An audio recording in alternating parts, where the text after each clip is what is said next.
हम अगर फ्रांस के कंसर्न्स की बात करें, तो आपको पता है फ्रांस का नाम जैसे ही आता है तो हमारे ज़हन में सबसे पहले रफाल आ जाते हैं। और वो जो रफाल का एपिसोड हुआ है, फ्रांस जो है वो ज्यादा गुस्से में इस बात पर है कि रफाल कंपनी वाले जो है वो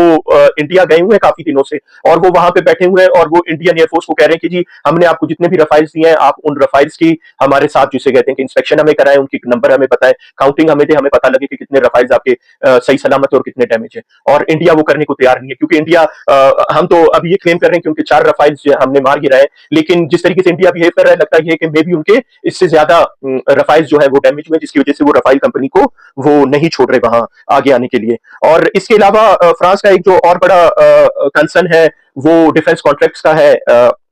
जिसे कहते हैं कि यही रफाइल जब लिए गए थे तो ये रफाइल के लेने के बाद एक बहुत बड़ा स्कैम इंडिया में वो हुआ कि ड्यू प्रोसेस फॉलो नहीं हुआ, चीजें सही तरीके से पूरी नहीं की गई। उसके बाद जिसे कहते हैं कि जो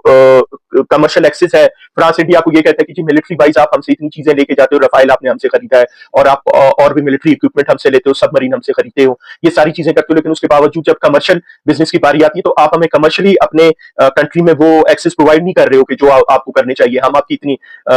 मदद करते हैं, इतनी खिदमत करते हैं। तो ये इस इशू की वजह से फिर उसके बाद एक और बहुत बड़ा जो इशू इनको हुआ कि जब ये प्रोक्योरमेंट किए, जो भी प्रोजेक्ट्स इनके हुए, सबमरीन से प्रोक्योर किए गए थे, रफाइल जब प्रोक्योर किए गए थे, इन सब में इंडिया ने मिसमैनेजमेंट भी किया और इंडिया ने अपनी कमिटमेंट पूरी भी नहीं की। जब रफाइल की इनकी हुई थी डील, तो उसके बाद जो रफाइल कंपनी थी उसको उन्होंने कहा था कि जी आप हमारे